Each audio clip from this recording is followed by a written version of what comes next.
afternoon. We'll start in about 2 minutes.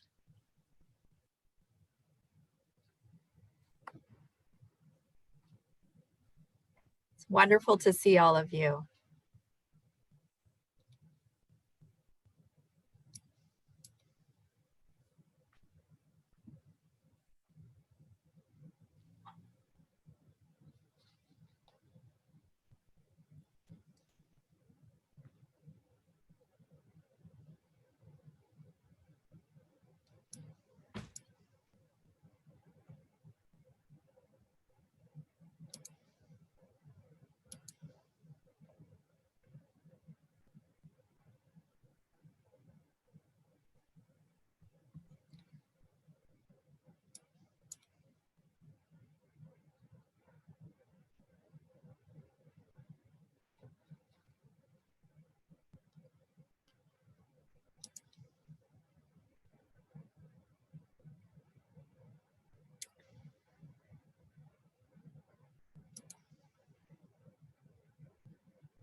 Good afternoon. Welcome to another SELPA training. We have a huge treat today and tomorrow with our Dyslexia Training Institute out of San Diego, California. Tracy Block-Zaretsky and our wonderful Kelly Sandeman Hurley. And these two ladies, I feel like are personal friends after all the years we've worked together with the Training Institute. They have a fantastic presentation today and tomorrow. So I hope you'll continue to join us at 1:30 tomorrow as well. Again, thank you for coming today and giving up a few hours of your time. We are so grateful for the work that you have done over the course of the months since we've closed down. And I know it has been a heroic effort on all of your parts. And on behalf of Santa Barbara County SELPA and Santa Barbara County, we are just so grateful and thank you for your time and energy. I'd like to introduce a few little things before we go over who these wonderful presenters are today. First off, if you do not mind opening your chat, and I think by now all of you know where that is, we will use the chat today for questions. So if you could please stay muted throughout the presentation unless the presenters ask you to unmute to clarify maybe a question, that would be fantastic. You are welcome to leave on your camera or turn it off if you have to. Again, Kelly and Tracy may ask you differently, so I will let them decide on the camera versus no camera. This training is being recorded, so whatever you say out loud or write in the chat will be forever on our SELPA YouTube channel. So please keep that in mind if you do choose to speak during the training. At the Dyslexia Training Institute, the mission is to provide education about dyslexia interventions regarding using Orton-Gillingham and structured word inquiry, as well as to navigate the educational system by understanding special education law. The Dyslexia Training Institute offers courses that are created for parents, teachers, and educational professionals, and anyone interested in the topic. And they have a plethora of courses and coursework, which I believe either Kelly or Tracy will be sharing a little bit about.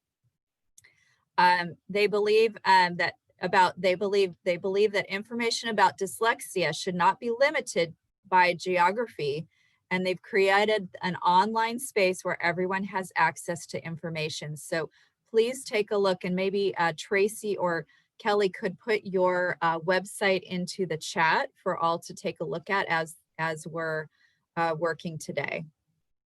And again, these two ladies have come to SELPA for a number of years. We have a wonderful partnership with them, and we're just so grateful to have them today. So I'd like to introduce Kelly Sandeman Hurley. Kelly is the author and co-founder of the Dyslexia Training Institute. She received her doctorate in literacy with a specialization in reading and dyslexia from San Diego State University and the University of San Diego. She is completing her TESOL certification. I'm guessing you might have finished that by now. Have you finished that, Kelly? It's the TESOL. I actually TESOL. need to update my bio. Okay. No, no, I haven't. I did everything except the practicum. Okay, so we're Yeah. close. We're close. Dr. Kelly is a certified special education advocate assisting parents and children through the IEP process and the 504 plans. She is training in mediation and also serves as an expert witness in the area of dyslexia. She is also trained in structured word inquiry and Orton Gillingham approach, Linda Mood Bell, Ravo, and Read Naturally. Dr. Kelly was a past president of the San Diego branch of International Dyslexia Association. She is a dyslexia consultant working with the schools to improve services offered to students with dyslexia and training teachers.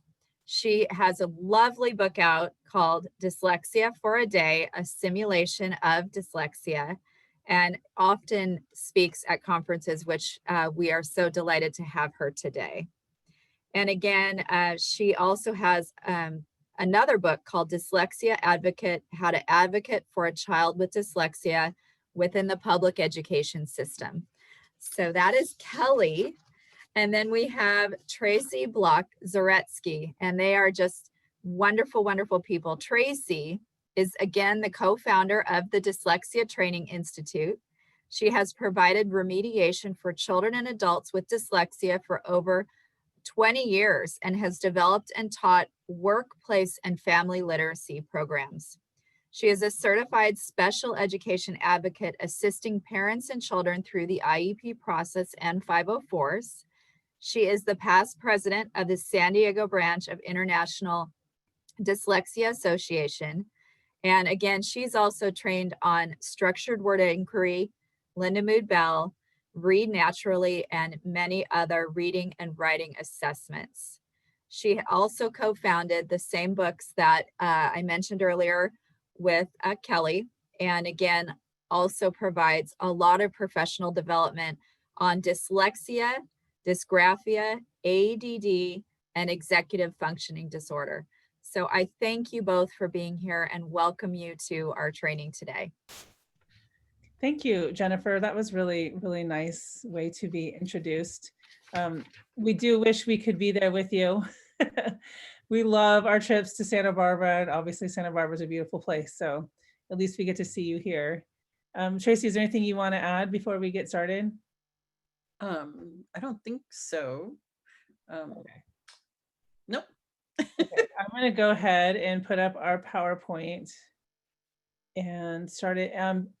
And I just, before actually, I'm going to interrupt you just really quick because in case anybody didn't see in the chat box, I did put the handout version of the PowerPoint as a file in the chat box. Sorry about that.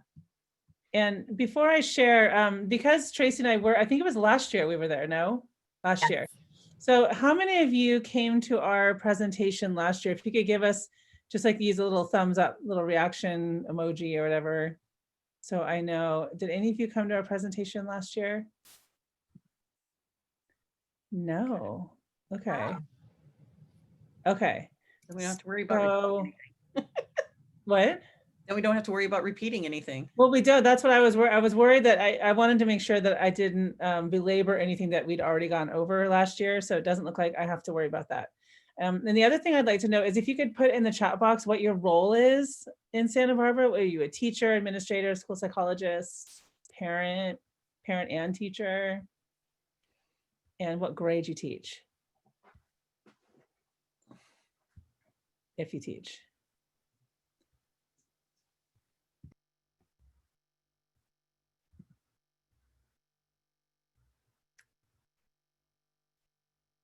Okay, there we go. School psychologist, school psych, okay.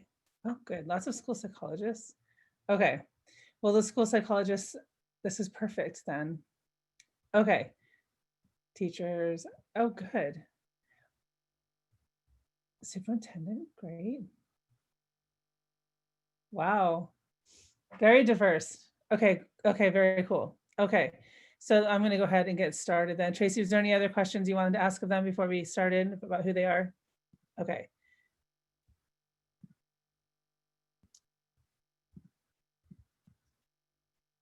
let me get started. All right, so what we're gonna do, obviously this is 2 days, so we've got 2 hours today and 2 hours tomorrow. So we have 4 hours to get through a lot of information. So what I'm gonna, the way Tracy and I split this up is I'm going to do the first half of today and she'll do the second half of today.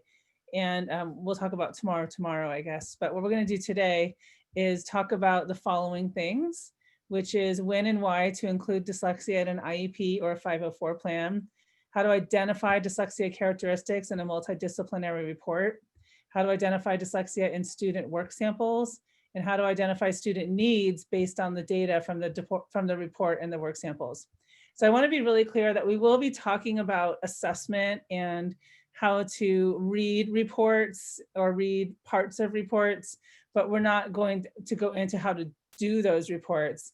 Obviously, a lot of you are school psychologists and special ed teachers. You don't need us to tell you how to do that, but we're just going to kind of talk about how to look a little deeper at that data to determine if it's actually telling you there's dyslexia there versus something else, and then how you can take that information and include it into an IEP and how to include into an IEP in terms of what instruction that they would need in response to the data that you have. Does that make sense? Okay. And also, actually, I can't see my chat box right now, but I'm going to go make sure that I can. Hang on one second. I enjoy being interrupted and with your questions. So if you have questions, please either put them in the chat box or you can unmute yourself and just ask the question. For some reason, it's being hidden behind these pictures and I can't see it. But please put your questions in there. We're hoping you have questions. We'd like it to be a discussion versus us just talking at you for 2 straight hours. And Tracy and I are pretty good about whoever's not talking will answer the questions in the chat box. If you'd rather put them in the chat box than talking. So if we all agree that the agenda seems right, that's what you came for, then I guess we could move on. Okay. So I'm going to start off with a little review about what dyslexia is. I'm not going to go into it in detail for various reasons, but we're going to start off by talking about the D word and why it should it be stated in an IEP. So a lot of the questions that we get from teachers and people creating IEPs is they're very reluctant to say dyslexia in an IEP meeting. They're very reluctant to put it into an IEP document. They're reluctant to say it to a parent or another teacher. And so we're going to talk about when and why and how it would be appropriate to use that word in a document to a parent in a meeting or in any of those situations. So before we do that, we're just going to do a brief review about what dyslexia is, so we're all on the same page, that we agree about what it is. But before we do that, we have to talk about some myths that surround dyslexia. So the first one is a lot of people, if you go out into the general public and you say something about dyslexia, they'll make some joke about, isn't that seeing letters or words backwards? And it's not seeing letters and words backwards. People with dyslexia do not see things any differently than people without dyslexia do. So yes, they do switch their B's and their D's and their P's and their Q's. They do mix those up, but that's a really small symptom of dyslexia, and it doesn't happen as often as you would think. So not everybody with dyslexia messes up their B's and their D's and their P's and their Q's. So they're not actually seeing the letters backwards. What's happening is you're giving them a B and then it's the exact same shape, and then you're turning around in space and now you're telling them it's a completely different letter with a completely different sound. And so when we're born, if I show you a picture of an elephant and then I turn it around, we still process that as an elephant. If I turn around again, I'm like, that's still an elephant. No matter where it is in space, it's still an elephant. But when I give you a P and then I turn it around, now I'm telling you it's a D and then I'm telling you it's a Q and that and a B, then that's where the person who's struggling with language is struggling to figure out what letter that is. It's not that they're seeing it backwards, is that we've moved it in space and we're changing what it is when that's not really what normally happens. It's also normal to mix up your letters through the end of first grade and partially into part of second grade. So if you see that happening in little ones from first grade to second grade, but they really don't have any other symptoms, you could probably count that as normal. But if they're doing that and they have other symptoms, then you might have red flags for dyslexia. Another thing that we hear is that you can wait until the third grade because she will outgrow her dyslexia. You never outgrow your dyslexia. You are born with dyslexia, you die with dyslexia. The way it looks when you are in first grade is going to look different in fifth grade, it's going to look different in 10th grade, it's going to look different when you're 30. So the way it presents itself and affects their lives is different as they go through life, but it's always there. So if you have somebody who has an intervention, the way that their dyslexic symptoms are going to be much different than someone who never had an intervention, where their dyslexic symptoms might actually look the same because they didn't have an intervention. We have heard that dyslexia is caused by a bump on the head. Obviously, you can lose your ability to read and spell if you have a traumatic brain injury. That's not dyslexia, that's something different. I've heard a lot that he's just a poor responder. So they'll put everybody in a small group, and then they'll use a one size fits all program for the small group. And then the person who doesn't respond is now the poor responder. Well, he's not a poor responder, he's getting poor instruction. So you have to be really careful about labeling someone a poor responder. If they have dyslexia and they have the intellectual capacity to learn, we can't call them a poor responder because we know they can learn. So it must be something that we are doing wrong. And I'm counting myself in that because I'm a tutor. So I do meet with students one-on-one, and whenever they're not getting it, I always tell them, I go, it's not you, it has to be my fault. If you're not understanding it, it's because I'm not giving it to you the right way. We hear dyslexia isn't real. And so obviously dyslexia is real, it does exist. It occurs in about 10 to 15% of the population. It occurs in continuum from mild, moderate, severe, to profound. If it's not dyslexia, I'm not sure what else we would call it. I have interviewed over 50 adults who have dyslexia, and they've all told me that they do like having a label. They do like knowing that it's dyslexia. It does help them understand why it's so hard, and it gives them kind of a roadmap about what to do. So if you're worried about labeling someone with dyslexia, I wouldn't worry about that because it does help them psychologically understand what's going on. We do hear dyslexia is just an umbrella term. It's actually not an umbrella term. Specific learning disability is the umbrella term. And I'm going to leave that till later because I have a whole slide for that in a couple minutes.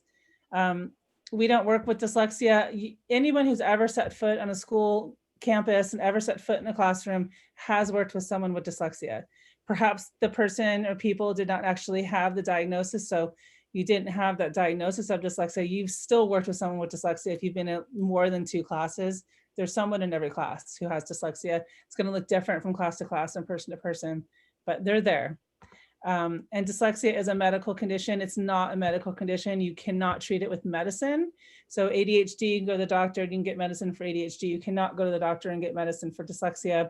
Has to be diagnosed outside of school, as you all know, for an official diagnosis by a psychologist, a neuropsychologist, sometimes a speech therapist, maybe a school psychologist who's in private practice. Things like that need to happen in order for an official diagnosis. So having said all of that, any questions so far? So far, so good? Okay. All right. So what is dyslexia? We're gonna look at the word to see if we can figure out what it means. So DYS is difficulty with, LEX is word, and IA is a noun forming suffix. So dyslexia is difficulty with words. It's not difficulty with hearing or seeing or intellect or motivation or anything like that. It's difficulty with the written word. And so this is what it's not. This is kind of another slide about what it's not, because it's so important to know what it's not. It's not caused by poor eyesight or hearing. So vision therapy and covered overlays will not help somebody with dyslexia. And that's not just our opinion. You can go, there's a lot of research out there where they've done meta-analysis that have shown that vision therapy does not help someone with reading and spelling. Neither do covered overlays. That's not to say vision therapy doesn't help someone with vision issues. I'm sure it does, but it doesn't help someone learn how to spell. Covered overlays don't help someone learn how to read and spell. It's okay to use a covered overlay as an accommodation. If someone, if someone does say it helps them with the, what's the word I'm looking for? If it helps them with, I can't think of the word. But if you put a covered overlay over words and then it helps with them processing the words without having it be so harsh on their eyes, whatever word that is. Topic sensitivity. Well, no, I don't want to use that word. I can't think of it, but you know what I'm saying. That's fine, but just don't use it as an intervention. It's not an intervention, it's an accommodation. And then in vision therapy, vision therapists will often say, oh, they have poor tracking, so they need vision therapy. But the poor tracking is a result of the dyslexia, not the cause of the dyslexia. So people who have dyslexia have poor tracking because they're not reading very often and they don't like reading and it's hard. So their tracking is different. It's once they start to read a little bit better, then their tracking improves. Like I already said earlier, seeing words or letters backwards is not dyslexia. It's not a developmental disability. It's not acquired. So like I mentioned earlier, it's not a traumatic brain injury. It's not a disease. So there's no onset of dyslexia. There's no cure for dyslexia. If anybody tells you they have the cure for dyslexia, or they can, put your child or your student in front of a computer in 14 hours, they're going to be reading 3 grades ahead, that's a red flag. None of that. Nobody can say that about somebody with dyslexia until you've actually sat down with that person and met with them and figured out what their specific individual needs are. It's not a lack of educational opportunity. So if you are if you are assessing someone who is struggling with reading, most of you who are psychologists already know that you have to dig into their background a little bit, figure out what their 0 to 5 literacy life was like. Did they have access to books? Did they go to the library? Did they go to preschool? Were their parents reading to them? Perhaps they just didn't have access to literacy, and that's why they're struggling as youngsters, and that's possible. The good news is that those students will just respond a lot quicker to an appropriate intervention than students that actually have dyslexia. It's not the result of a lack of effort or laziness on the part of the student. The student with dyslexia is working harder than anybody else in that classroom. I guarantee it. And because if you think about it, students with dyslexia don't want to be students with dyslexia. They want to be able to read and spell like their peers. They want to make their teachers happy. They want to make their parents happy. They're not trying to read poorly because it's fun, because it's not. And so if they're still there and they're still trying, it's not a lack of motivation. And we should be really careful with our words to make sure we're not ever insinuating that they're not trying. Because the adults tell me that they remember those words and they remember those gestures. And even if those exact words aren't said, they know when they're thought. They just can feel it. And so just be really careful, because they do hold on to that and internalize all of that. And as I already talked about, it's not a medical condition. All right. So let's talk about what the actual definition is. So this is the International Dyslexia Association's definition. This isn't actually their definition. They have a full written out definition you can get at their website. What I did was I took their definition and put it in bullet points because I was tired of reading the whole definition.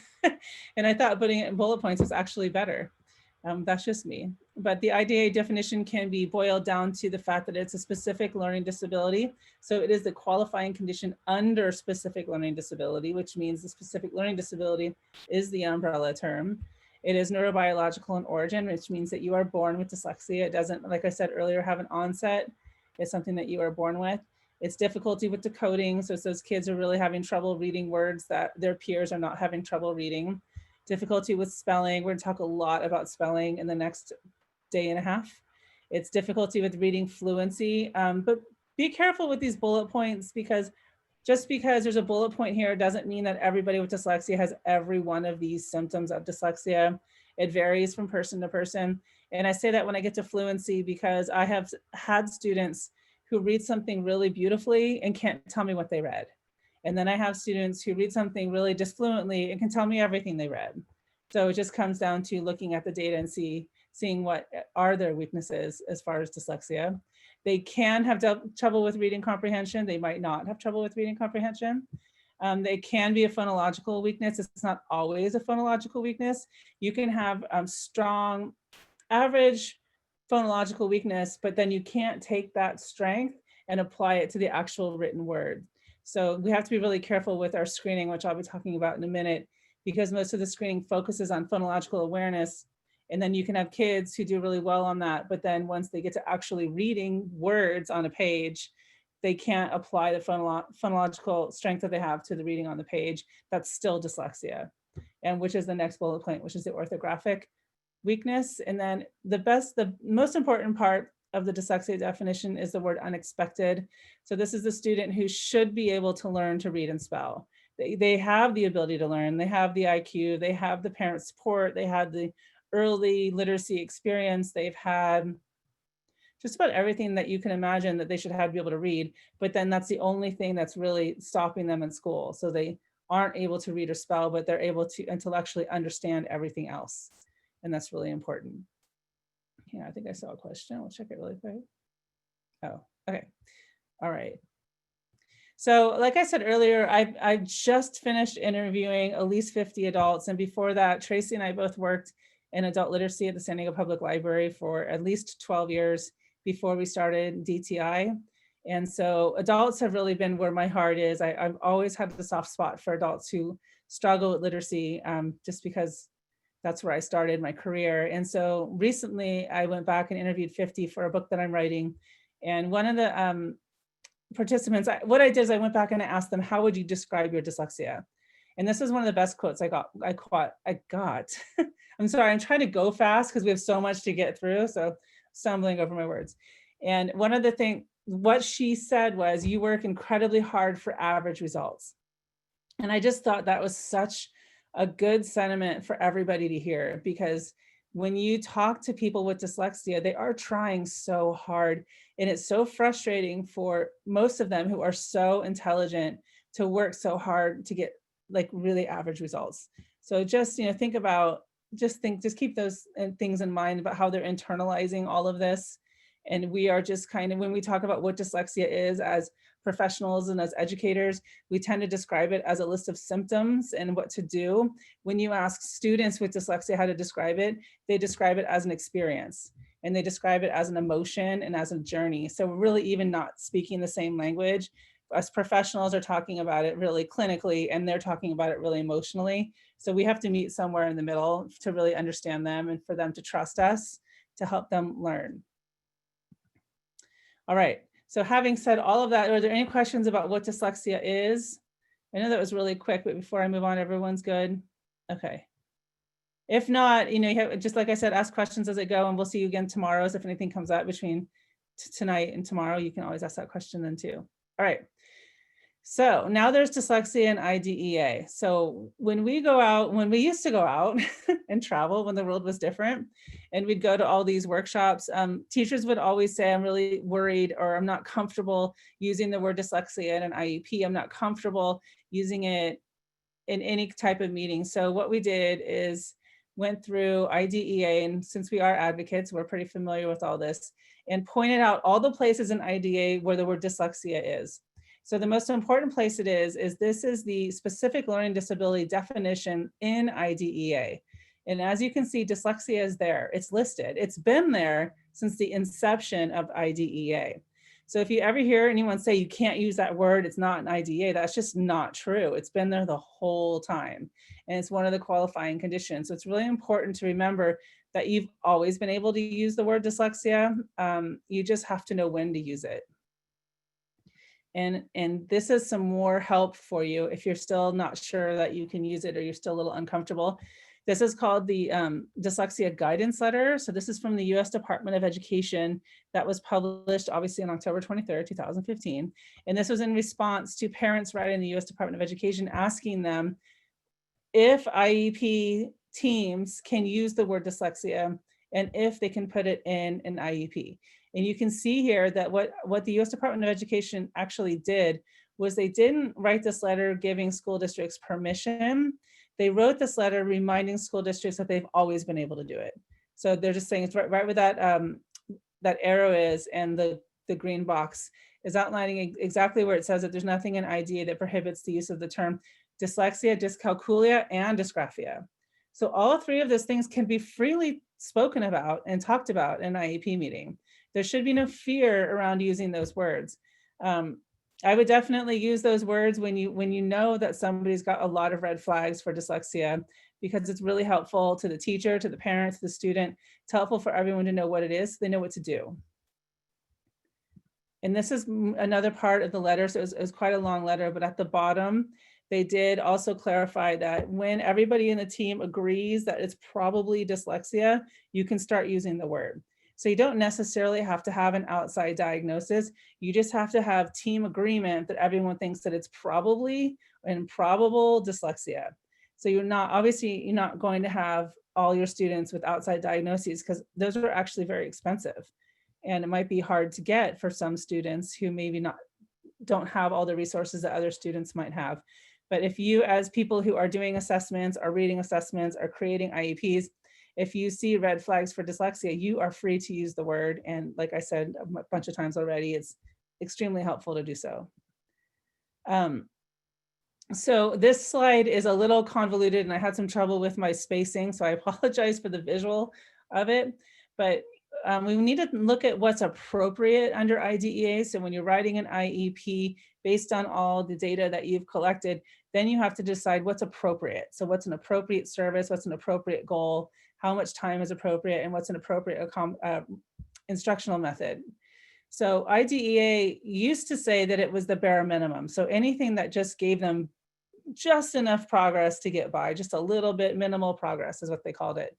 But Andrew F. is the latest Supreme Court ruling that changed that.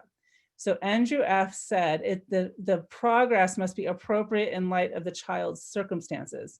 And what they meant by that was it has to be more than trivial.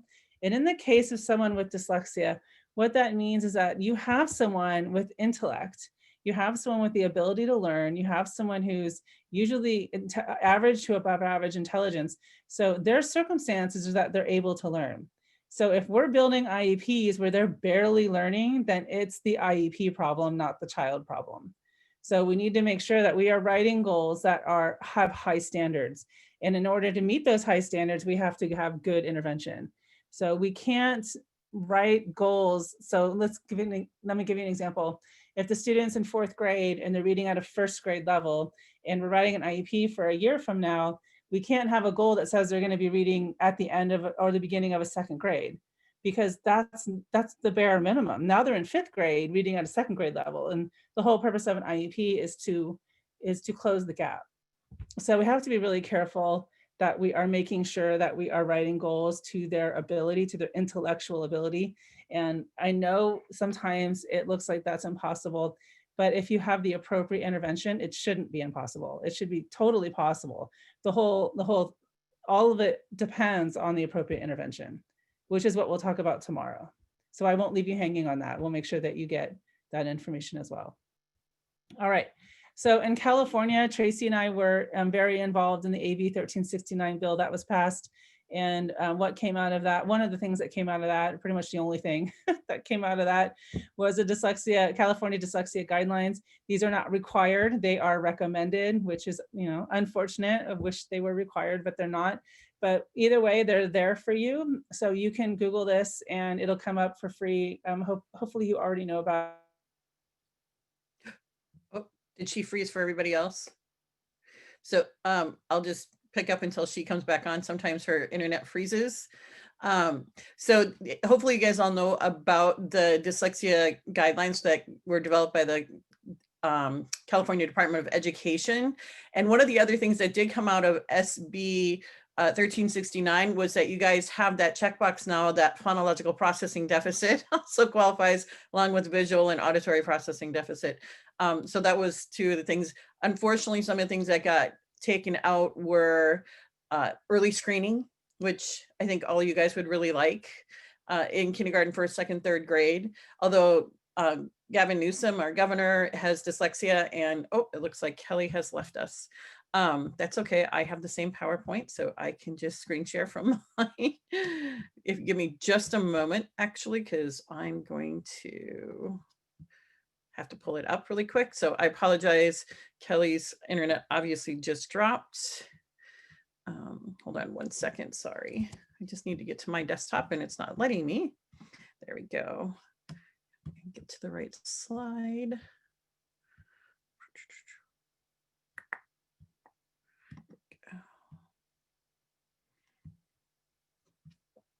Give me just one more second. I'm so sorry. We're okay. I think everyone's experienced it at least once. Isn't it always something? There we go. From here. Come on. Sure, thinking about it hard. Hopefully, Mike. Sorry. So the arrows is my computer's starting to actually do what it needs to do. Come on. The arrows the yellow arrows are basically related to topics that we're talking about today, and so you can go there for more information. There's some of the topics we're not going to talk about, like dyslexia and English language learners. And I'm not quite sure where. There we go. Here we go.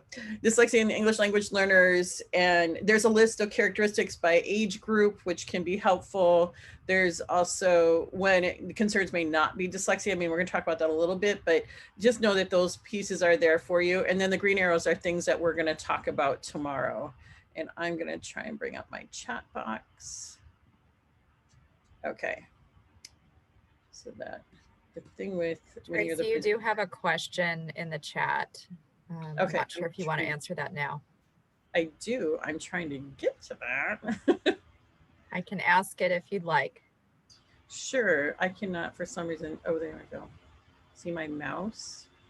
So it's not letting me get into the chat box. But sure, why don't you ask it for me?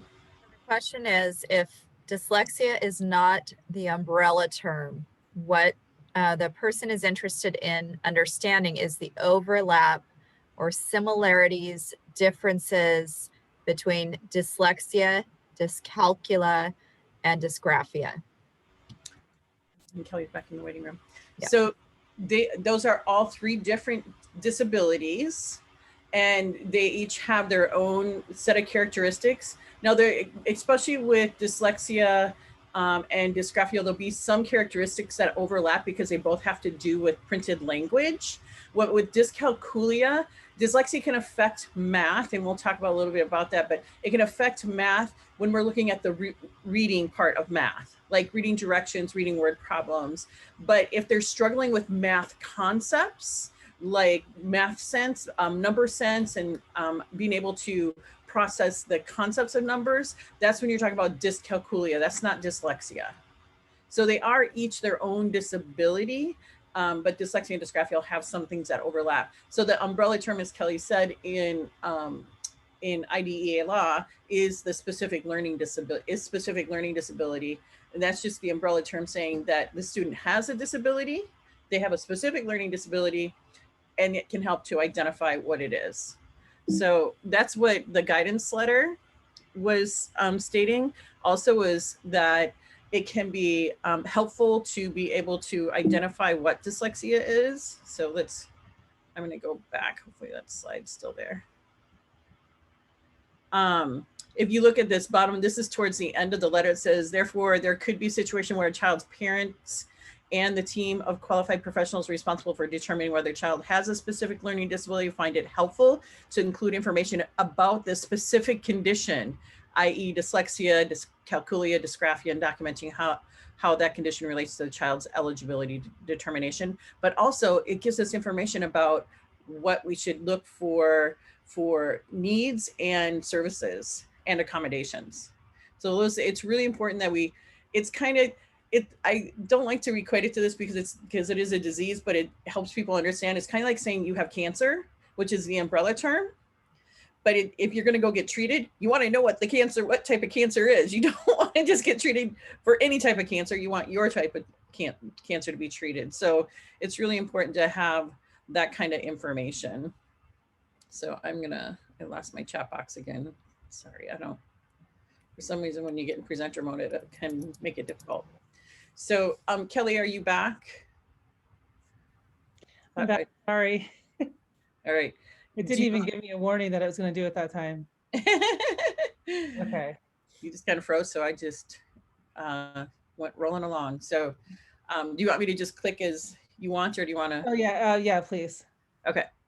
So we're up to the identifying characteristics. And I don't know if Tracy said this while I was gone, but I want to be clear that we understand that school districts don't diagnose anything. Did you talk about that? No, no. Okay. Yeah, so we understand that. So we know that we're talking about it in IEPs and putting in IEPs. We understand that you're not diagnosing it. If you have an outside diagnosis, then you can be a little bit more open with it, but you can say there are red flags, there are markers, it's probable, there are symptoms. You can say things like that without diagnosing it and still talk about it. Okay. And we do often have to clarify with parents that schools don't diagnose. Because a lot of times parents will call and say, the school won't diagnose my child. I'm like, no, they won't. They won't diagnose them with anything, with autism, ADHD, nothing. It's all about just determining eligibility. Okay, so when it comes to doing evaluations for dyslexia, we know that schools you can do screening and evaluation. So you can do brief screenings, which can be done individually or in a group. It's usually a specific area. So a screening for dyslexia would be some, we're going to go, I actually think we have some names in a second, but they're usually focused on phonemic awareness and phonological awareness, and they're almost always in K through 3rd grade. Evaluations, as most of you already know, and you don't need me to tell you, is that they're lengthy, they're administered individually, they're more standardized scores and individualized. And you need training to do those evaluations versus you need extra training. I don't want to say teachers don't have training. You need extra specific training to do the evaluations, obviously, and screening. Okay. Like I already said, it should be conducted in the K through the 3rd year, should be done each year. I actually think it should be done at the beginning and the end of each year. Some options you have are the Pfeiffer assessment of reading, which I really like because that one has phonemic awareness, phonological awareness, and it has rapid naming. So a lot of these screenings that people are doing are just phonological awareness, but one really, really good indicator that someone's going to struggle is their rapid naming ability. So the FAR has that and the CTOP has that.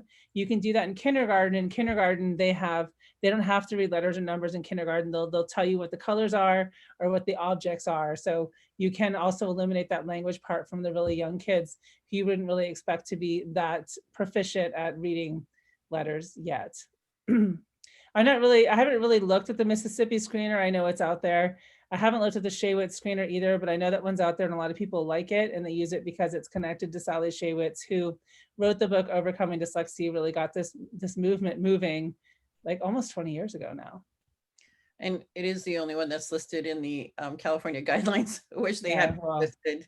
There should be more listed, but I think she was one of the authors of the California guidelines. So, you know, we always have to be careful. I'm not saying it's bad or good. I'm just saying, you know, always look at who the author is, right?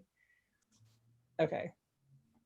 All right, and then you have your formal assessment tools. Again, I know a lot of you are psychologists, so I'm sure you've used all of these, but a lot of these are good for finding dyslexia. So you have the Woodcock-Johnson, which we're going to talk about a lot, the wide range achievement test. I also put the Wyatt in there, the Wechsler. Oh my gosh, totally blanking out. The Wyatt, you guys, most of you probably know what the Wyatt is. The comprehensive test of phonological processing, test of word efficiency, and that one is where they read words as fast as they can with 45 seconds. And these are words out of context and lists. The great silent reading test is just what it sounds like. The oral reading test is also just what it sounds like. I will make a note about the oral reading test is that is really popular. I happen to like that. I know some psychologists don't like it. I like it for the qualitative piece. Because in the GORT, what you should be doing is writing down what the student said when they make a mistake. And so there's a whole sheet where you can actually list that there and then present it as part of the report. I rarely get that as part of the report. It's so important for me as someone who's looking at somebody's assessment and figuring out what they need to see what are they doing when they come to a word they don't know. Are they guessing based on the shape? Are they guessing based on the context? Are they just flat out guessing? It doesn't make any sense. Are they self-correcting? What are they doing? So that qualitative piece is really missing.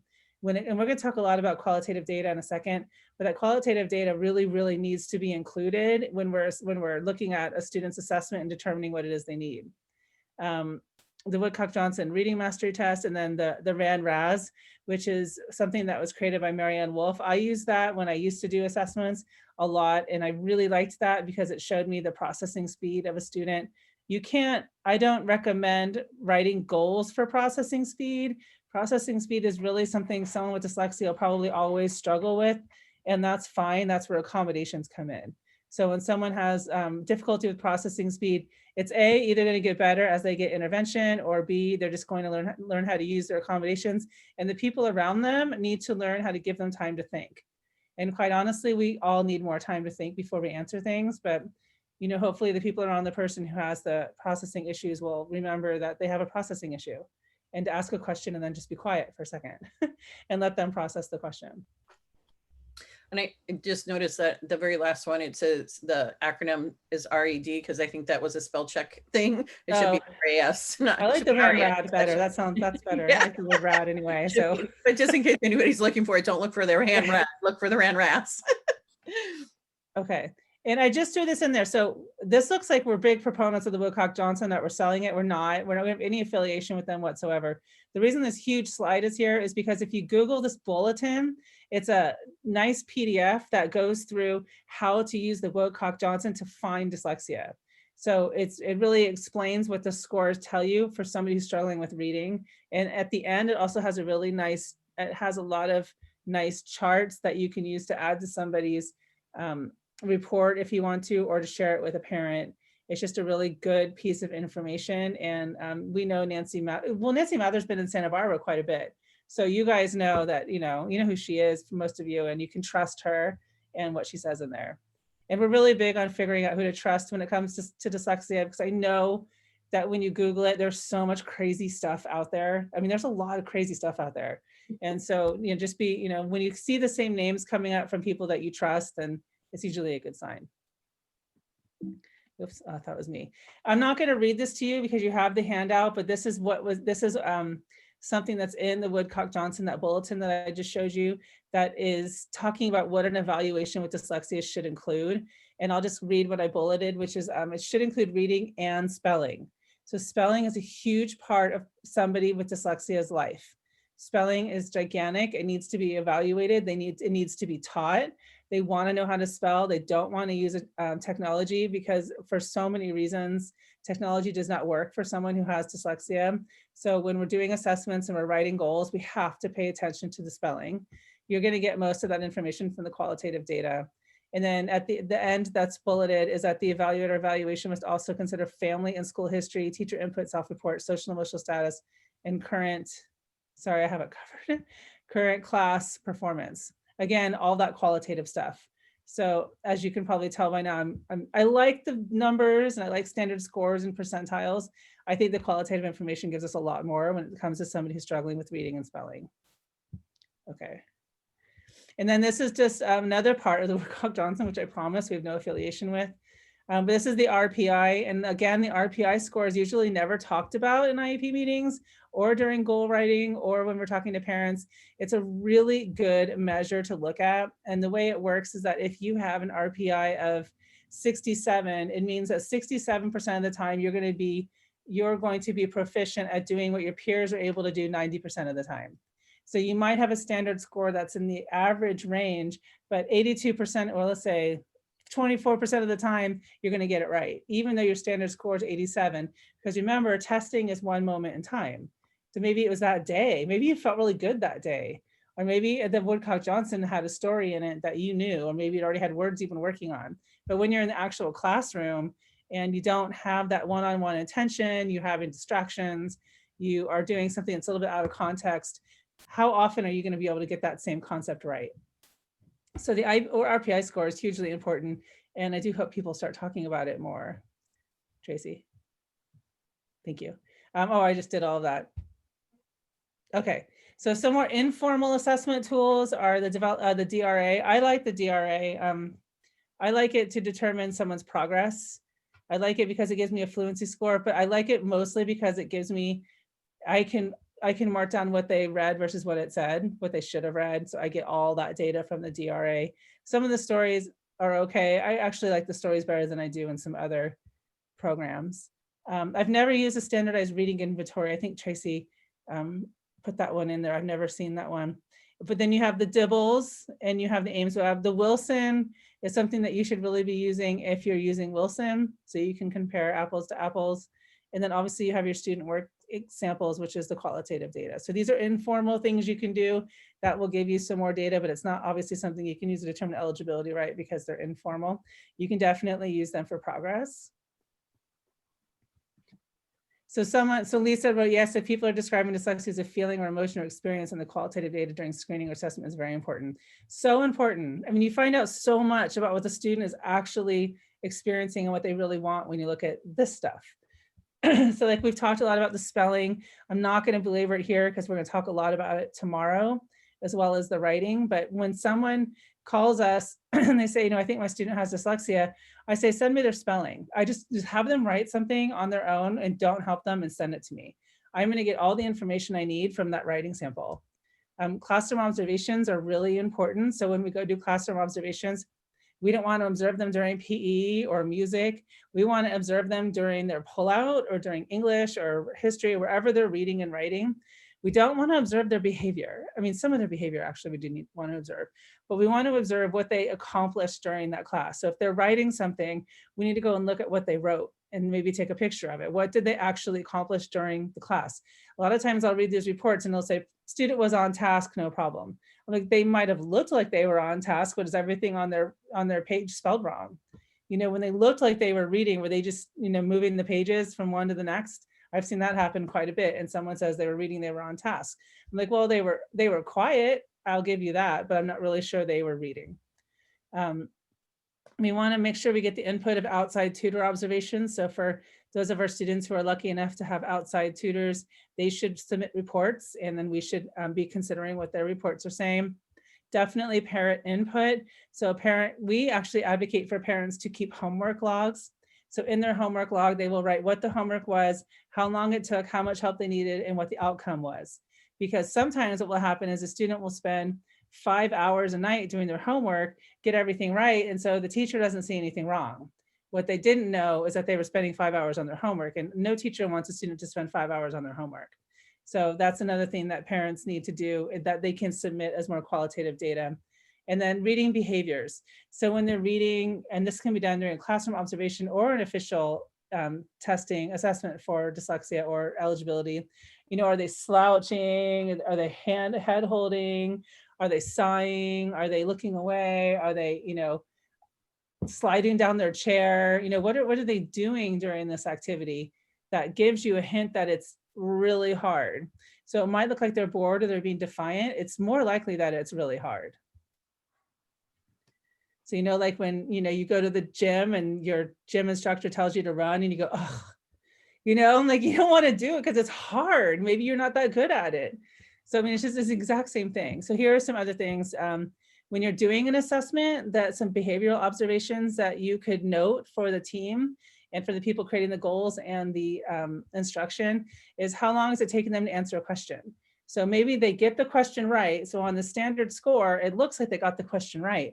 But what we don't know is that it took them 10 times longer than the average student to get that question right. Because all we see is the score, but we don't see how long it took them. How many clarifying questions are they asking regarding the instructions? What are they doing with their hand that they're not writing with? So they could be doing lots of things with their hand that they're not writing with to indicate anxiety or tension or stress. Like I already said, are they making sighing noises? If they're in class and you're observing, are they getting up to sharpen their pencil a lot? Are they asking their classmates, what about the assignment? Are they spacing out? Maybe that looks like somebody who's being defiant or their behavior problem or attention deficit. I actually think it's avoidance. So a lot of them are avoiding what they're supposed to be doing because they don't know how, it's hard. Maybe they don't want to write something down because they're going to have to switch the papers with their peers and they don't want to be made fun of. So they'd rather be sent out of the classroom. There's all kinds of reasons kids are doing this. It's the least likely reasons that they're trying to be defiant. Most kids aren't trying to be bad when they're in a classroom. Are they pretending to read during class, which I talked about, and are they being disruptive in order to avoid a task? So things that, you know, if I often, you know, when people say it's attention, I often say, well, what came first? Did they have attention issues before they came to the school? If they didn't have attention issues before, I shouldn't say came to the school because it's supposed to all the way on the school. If they didn't have attention issues before they had to start reading and spelling, and all of a sudden they start reading and spelling and now they have attention issues, it's probably the reading and spelling causing the attention issues, not the attention issues causing the reading and spelling. So you have to be really careful what we're placing blame on, because like I've said a number of times, these students don't want this. They don't think dyslexia is a gift, contrary to popular belief. They don't enjoy it. It's not fun. And so we really have to be careful about the messages that we're sending them and also how we are interpreting what they're doing. Okay. All right, so that is my soapbox. What I'm going to do is send it over to Tracy, and then I will be answering questions in the chat box. Okay, thanks, Kelly. Then there was a question why people are hesitant to specify whether it is dyslexia, et cetera, and use that language. So there is a lot of, we call them administrator tales.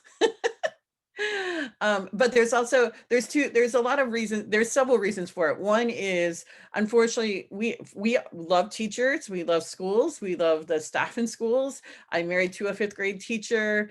Our staff are all teachers, so, you know, we love what we do. And we know that most of our teachers and even our school psychs and our school administrators, when they're going through their training programs, didn't learn about what dyslexia is, how to identify and what to do about it, or weren't given enough information about what it is, how to identify and what to do about it. And so it kind of seems like a scary term to some people, because they're like, if I say that, then they're going to start asking me questions and I don't know how to answer them because I really don't know what it is. And hence, people like Jennifer have been really strong advocate for making sure that the staff in Santa Barbara are getting trained. So, you know, hats off and applaud you, Jennifer, for making sure that all happens. And but there's also a lot of administrative tales. They're told, you know, you're not allowed to use that. And it's why that guidance letter was actually published, because there were so many people complaining to the US Department of Ed about it. They're like, we need to write a guidance letter. So it's not like it was uncommon. It was lots of people were complaining that they were being told they can't be used in the school setting. And we still hear that even when we go to IEPs, they're like, oh, we don't use that term. Like, well, why not? And then we give them the copy of the guidance letter, and it's just really information for them. We're not like reprimanding them. It's that we see as advocates, a big part of our role is the education piece of, you know, let's all get on the same page and be as informed as possible about how to help the student. And to do that, we have to understand what the disabilities are. So there's a few different reasons why there's hesitation to use it, but start using it and use it proudly and accurately. Okay, so just to look at a few student profiles and how you can see it in some of the testing and in some of the qualitative data. When I didn't pick any students that it's like really, really super obvious, like they have, if you saw their C-top, they have a lot of, all the subtests are like below average. I mean, those kids are really obvious, right? Like they're really struggling, and they're probably easy to identify. But I went more for kids that are maybe borderline, or we don't see it totally within everything really clearly. And a lot of it ties back to that, as Kelly said, we don't work for the Woodcock-Johnson. We don't get any money if they sell more Woodcock-Johnson or anything like that. But we know a lot of schools use the Woodcock-Johnson as one of their tests, and that RPI score can be really, really telling. And so if we looked at the Woodcock-Johnson and looking at that reading and broad reading scores, their RPI scores are telling us a lot. So I'd put down below that the RPI scale just on this first slide as a reminder. If we look at that 56, that's going to lie in that limited area from 24 to 67. That limited means it's very difficult for them. It's very difficult for them. They did score a standard score of 90, but it was very difficult for them. With the 56, with the 67, it's the same thing. It's right at that, very difficult. That's giving us a lot of information. They are getting a standard score of 90 and 93, but they are having a hard time doing it. So when Kelly was talking about that, keeping track of what the behaviors are, it's almost like this is giving us that a little bit of that information that we really need to pay attention to in conjunction with other information, right? So if we look at their phonological awareness on their C-top, their phonological awareness was 85, and so was their alternate phonological awareness was 85, which is right at that cusp of being below average. It's below average. Along with their rapid naming, it's below average. And then we could look at the subtests. Even when the composite scores are in the average range, we should always look in the subtest, because that's where we often see the symptoms of dyslexia. This student obviously has some rapid naming deficits.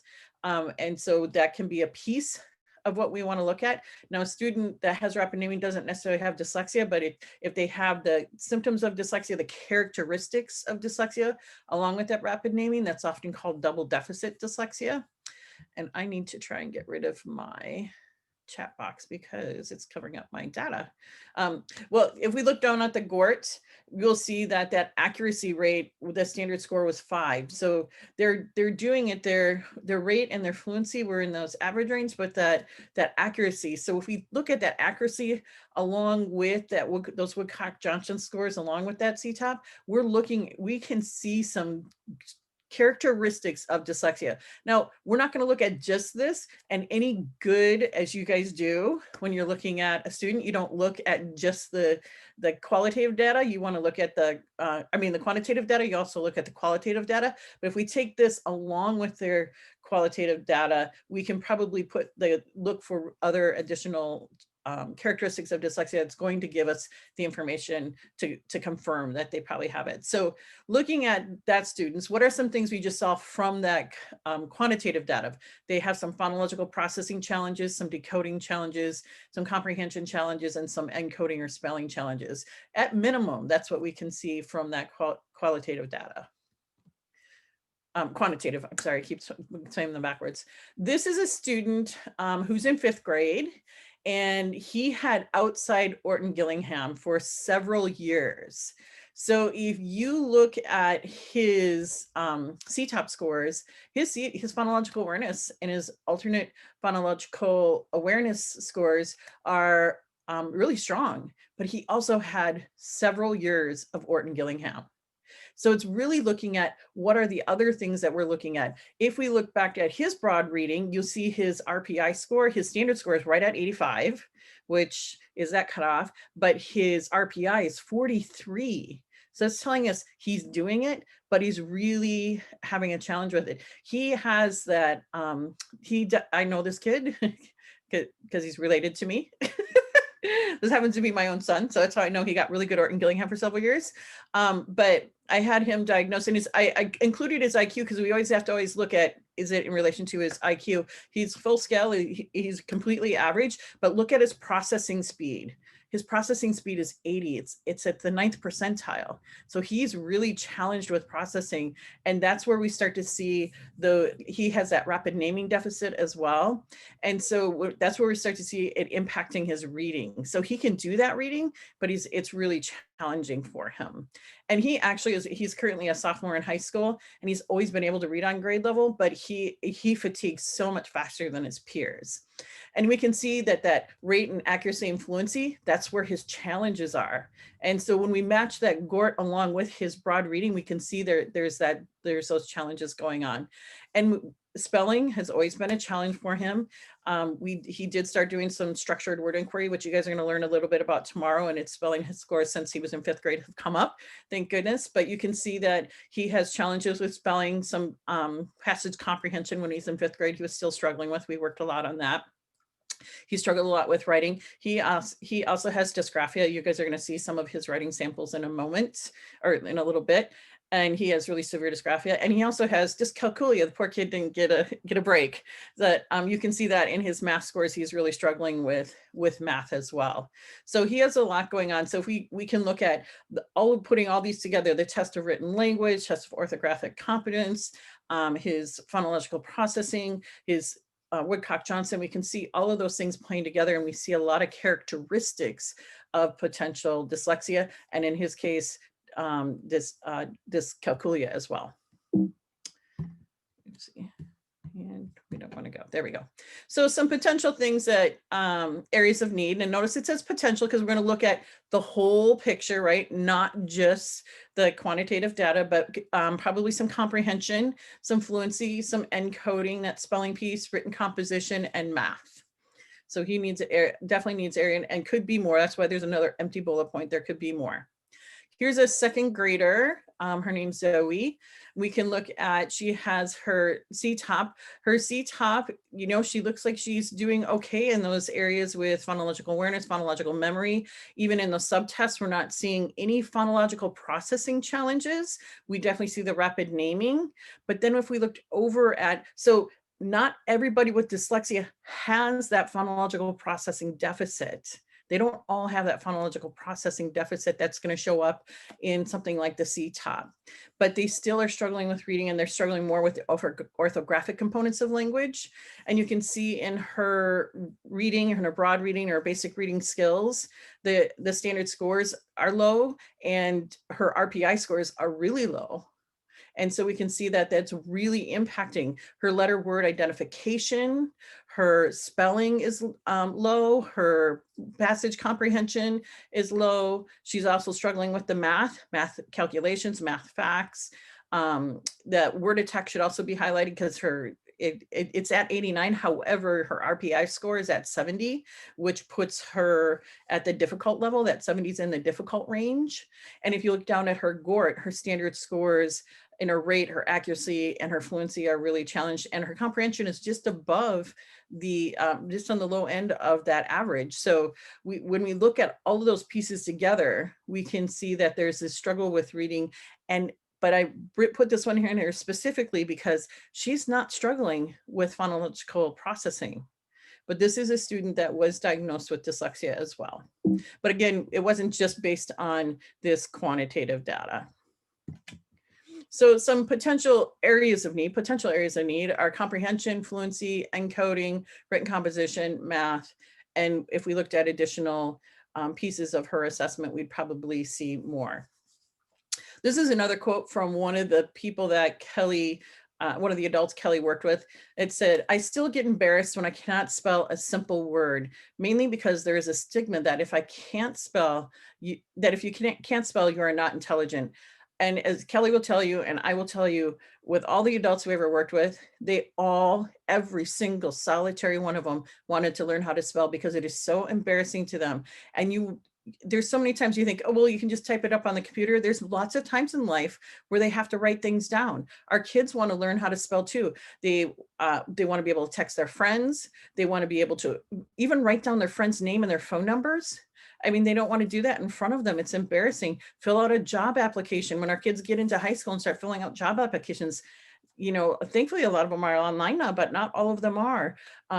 Taking notes in class when their peers are all taking notes and they're not able to do it. They're like, what are you doing? What's your problem? Or they'll say, oh, they're not very good at this. It's incredibly embarrassing for them. And I've never met an adult who's struggling with it that doesn't want to learn how to spell better. In fact, I know lots of adults who don't have dyslexia who are always like, I wish I was a better speller, because it's embarrassing. And it can keep them back. In fact, we're in the middle of our, or at the final week of our online virtual fall conference.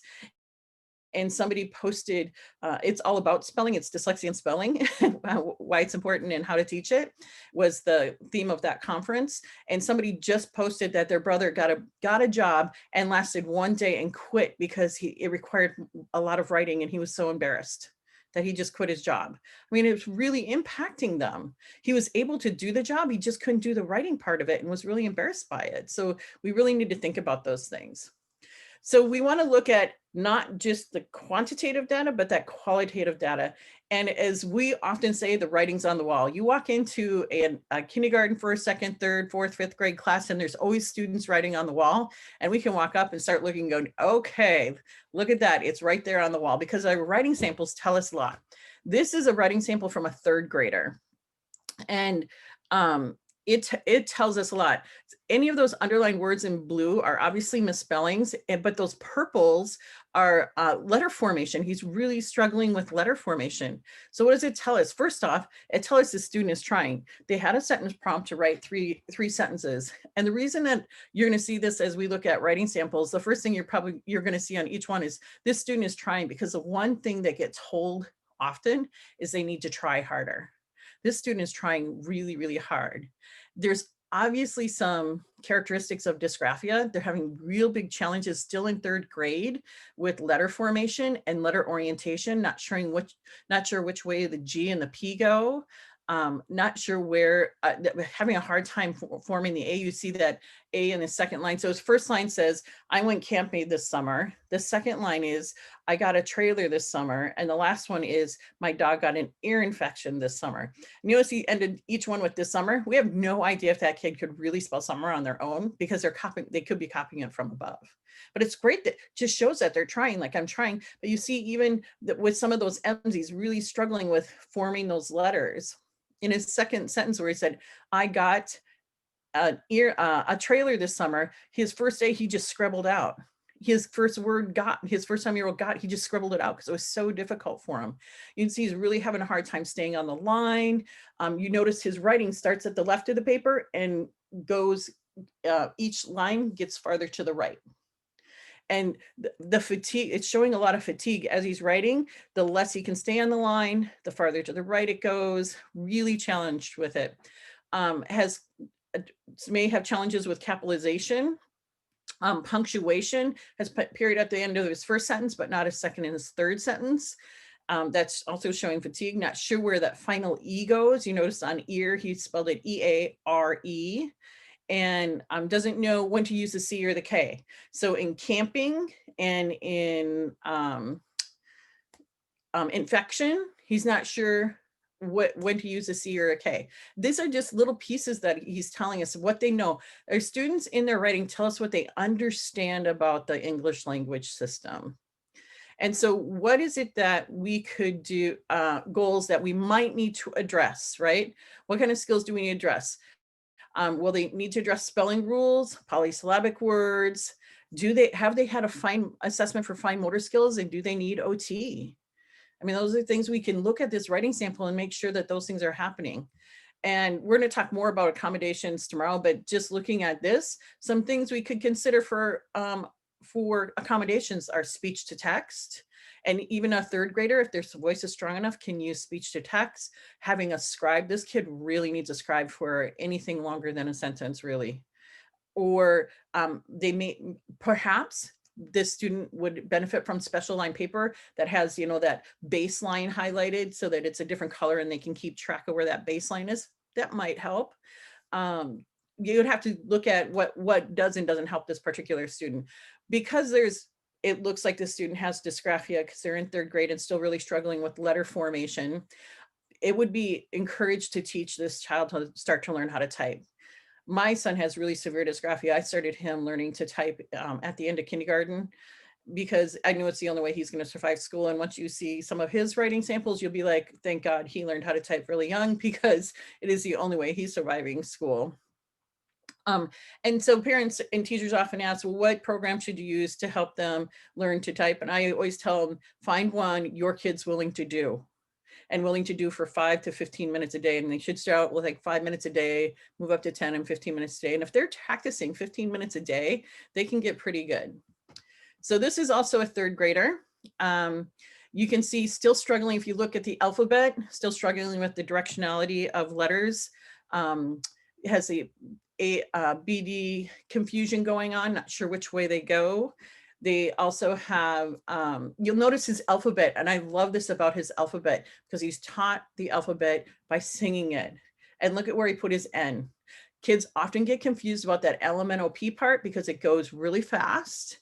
And he put his N, he knows there's an N, but he put it at the end because we say X, Y, and Z, right? And that's where he puts his N. So we know it belongs, he's just not sure where it belongs. He's still struggling with how to form the letter J. And this is in third grade. By third grade, they should have that down. What he wrote is, I went to the Padres game. It was fun. The Padres lost, but they tried their very best. Now, something interesting about this student, one, you can see he's trying. He doesn't, his penmanship is pretty good. It looks like he actually, you know, probably is doing okay with, may not have dysgraphia, because he's still writing pretty big by third grade, but it's, you know, it looks pretty good. It's also the sides of the lines are big. So his penmanship's pretty clear. His letter formation, reversals, and orientation, he's still confused with at the end of third grade. Now, people with dyslexia, the most common misconception about dyslexia is they see letters and words backwards. That is not true at all. They see print just like people without dyslexia, but they can have that orientation confusion, like what Kelly was talking about. You know, an elephant is an elephant no matter which way it's facing. And then when we start to learn about print, it depends upon what way it's facing, what letter it can be. That's what the confusion is. And that happens for everybody, but they should outgrow it. Their brain should learn it by the end of, usually the end of first grade, definitely by third grade. If they're still confusing, it can be an indicator that they're struggling with printed language. But if that's the only thing they're doing, they don't have dyslexia. It's just that people with dyslexia often continue to have this challenge, but not everybody with dyslexia does. So this is really just one run-on sentence. So they need to be taught sentence structure, possibly punctuation. He has a period at the end, but maybe it just doesn't understand sentence structure. So we're not sure if he needs instruction and punctuation. Pure repetition by sight will not help the student. You know how we know this? We live in Southern California. Our baseball team is the Padres, which maybe he doesn't see that much, but he plays baseball and his team is named the Padres. So not only does he see it on his own uniform, which you don't really look at your own uniform a lot, but you see it on all your teammates' uniforms all the time. He's been exposed to it a lot and never picked up the spelling of Padres. So just simple repetition of seeing a word is not going to work for this kid. We have evidence of that. Basic spelling rules, like every syllable must have at least one vowel. If you look at his word very, he doesn't have any vowels in it. Adding the suffix ed, I love that. Tried, the word tried, he did change his y to I, which is amazing. But he didn't have his E for his ED. So he's not really clear about those suffixing conventions. So probably needs some instruction in that. So what are some of the skills that would need to be addressed in goals? Some spelling rules, suffixing rules, instruction in polysyllabic words at minimum, right? Accommodations that we would consider: speech to text, because this is a third grader. If he had to write a lot, he'd probably be challenged. A scribe. This is somebody who probably would benefit to learn to type as well, because then he can start using predictive software, because spelling is a challenge for him. This is a 5th grader. This happens to be my son. As I said, he's in 10th grade now, but this was when he's in 5th grade.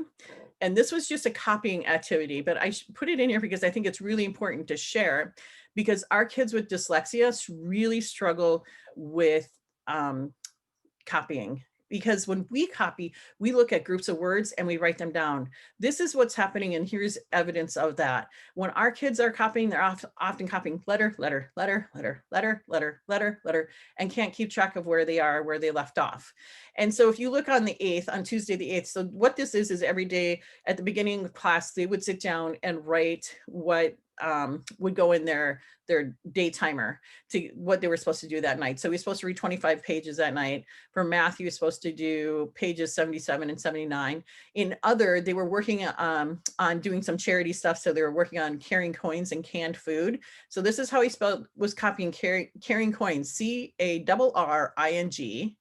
So he doubled his R because he lost track of what he's copying. Coins, I think he just decided to try and spell it himself. And then canned foods, he put CANNED, and then food FOOD. Now notice he doubled his R in carrying and only one N in canned, which is completely backwards. But that's because he isn't sure where he's leaving off. I mean, this is fatiguing for him. And look at his D's. He's really struggling with his D's. On the 9th, notice under math, he wrote off the line. Under other, he started to write the word cover and then literally scribbled. And I said, hey, Joe, what happened there? Now, he had the accommodation because he has dysgraphia that he always took a picture of anything of what was on the board. So we always had the picture back us up. But this is why I always say these kids are trying, because what he would do is he'd take the picture and then he would take out his day timer and he would try and write it in, because that's what his peers were doing. And he wanted to be like his peers. So he's trying. I said, hey, Joe, what happened there? I, wasn't concerned about it because we have the picture. And he said, oh, Mom, we did it at the end of the day. There's your fatigue. That is showing he is just so tired at the end of the day. Writing is just so exhausting for him. He's just done. And he also, they were in a rush. The 2 worst things you can do to somebody that has writing challenges is do it when they're most tired and rush them. And so he has some characteristics of dyslexia just displayed here with letter formation, difficulty staying on the line, serious fatigue at the end of the day, extreme difficulty with copying, but that could be his dysgraphia and his dyslexia. So what kind of goals do we need? Has he been assessed for fine motor skills? Does he need OT? I will tell you, he had been assessed for fine motor skills. He doesn't have any fine motor skill issues. And he had OT. His OT had worked on handwriting stuff. I had worked on handwriting stuff with him, and you'll see it didn't get a whole lot better. But that he's got really severe dysgraphia. Some accommodations, his class notes need to be supplied, because and this is true for a lot of kids with dyslexia, because when you're taking notes in class, usually a teacher's giving content, talking while you're taking notes. When they are taking notes and they're so focused on the actual notes, they can't hear the content. And they often end up with bad notes that they can't use for studying, and they miss content. So they get nothing. and which is really bad. So their class notes should be supplied. My son happens to have ADD, so we had certain things put in place while when his notes were supplied, like he had to highlight certain things, circle certain things. He could add little notes on the side, but the main part of the notes had to be supplied for him, or he wouldn't have been able to get any content out of class or have stuff to study from. Speech to text is vital for him. Having a scribe if he can't use his computer. He's a pretty good typer. If he wasn't, I would say, if that student wasn't, I would say they should be taught to type. And he uses predictive software a lot. He doesn't need it as much anymore now because he's gotten much better at his spelling and stuff, but his predictive software in 5th grade was a huge key for him. This is a 6th grader. Again, the student is really trying. If we look at her writing, she writes, why we go to the UN. And her teacher's like, look at how crazy she spelled why. And I'm like, that totally makes sense to me. She goes, it does? I go, say the word why. And you go, I'm like, it totally makes sense to me. I think that's a great spelling. If you don't know how to actually spell the word, I can figure out what she wrote just like that. I'm like, I can look at that word and know it's why. And if you just think about what you're doing with your mouth and really listen to the phones and the phonemes in that word, it makes sense why she spelled it that way. And if you look at the rest of her spelling, it's very listening to how it sounds and writing out what she hears. She's doing the most common phoneme grapheme options that she knows. So the reason, right, we don't say reason, we say reason. The reason we go to the UN is because it is a great learning experience. Look at her, great. Now she knows it's a long, that has a long A. Well, A can represent the long A just like in table, right? So why not in great? And learning, I see ER in the end, lots of words, right? So it's probably ER. And experience. And look at how much she got challenged with experience. And that at the end is an exclamation point. That's her exclamation point, which, wow, beautiful. She's using great punctuation. It will teach your child all about how to write resolutions about the government. I love her government because that's how we pronounce it. Government, right? Left out our N because we don't pronounce it. And we pronounce the end of it like mint, right? And culture. How to, and my chat box is in the way. Let me actually get rid of my chat box. Hold on one second, because it is in my way and I can't see. Let's see, how to interact with people from different nations is a skill that is practiced in the UN. And you know, she has a comma, she has exclamation points. I love that she's using punctuation. She may need some help with the commas and where they actually go. She has her capitalization, she has her capitals at the beginning of sentences. She capitalized the UN. But something she needs help with is she's obviously sounding out her words. She's doing a pretty decent job sounding out her words. She doesn't know the phoneme grapheme options. Yes, A can represent A, but what other graphemes can we use to represent A? Which there are several, right? And when do we use which ones? She needs some direct explicit instruction in that. And she might need some help with some sentence transitions. So what are some skills that may need to be addressed? Some direct explicit instruction in those grapheme phoneme options, some direct explicit instruction in bases, prefixes, and suffixes and suffixing rules. Look at her practiced, right? That is practice in the UN. Resolutions, government, looking at what is it in our suffixes that she needs some direct explicit instruction in, and obviously with some polysyllabic words. Some accommodations, she might benefit from speech to text because spelling's so difficult. I asked her how long this took her. She goes, oh, all my friends are done. It took me like 3 times longer than them. And they all got to go out to the garden because she went to a charter school. And when they were done, they got to go out to the garden and do stuff in the garden. She goes, it took me like at least 3 times longer than my friends to do this. And so that information is really helpful. So I can't just look at this and go, oh, wow, look at just this information, but what else? Like how long did this take her? So speech to text may be very beneficial to her, having a scribe. That predictive software, she was actually really good, pretty good at typing. She wasn't like super efficient, but she did pretty well. Having her class notes supplied. When somebody struggles with spelling this much, they should always have their class notes supplied, because they get so stuck on spelling that that's what their brain's thinking about while they're taking notes, that they are going to miss that content. And she also is struggling with some, basic thing, understanding of grapheme options. Like if you look at skill, she knows that C can represent K, but when do we use it? That's a spelling rule. When do we use C and when do we use K? So knowing those types of things. This is a 7th grader. I will tell you, this is also my son. This was a homework activity he did at home. He was supposed to write 3 things from an article, 3 main points from an article he was reading. And he thinks he wrote 13. And when we talk about writing things or doing assignments at home, it means get out your computer and type. Why he didn't do it this time, I have absolutely no idea, other than I think he knew I needed this beautiful writing sample to share with teachers to show them kids are really trying and what dysgraphia can look like. But you'll notice, one, he's trying because he thinks he wrote 13 things. My son does not have any problem with counting, but look at his numbers: 1, 2, 3, 4, 5, 7, 8, 9, 12, 13. He was so fatigued he lost count of track, track of counting, so that backwards. And so he doesn't have a problem with that. Notice his first sentence is really long. His sentence stuff is really long. His third one's pretty long. Anything after that gets shorter and messier and isn't staying on the line.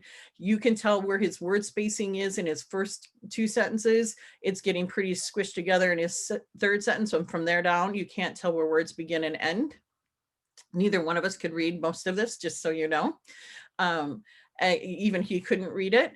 But I asked him, like, Joe, why did you write so many things when you only had to write 3? He goes, well, it was really interesting. I just thought I'd write more things down.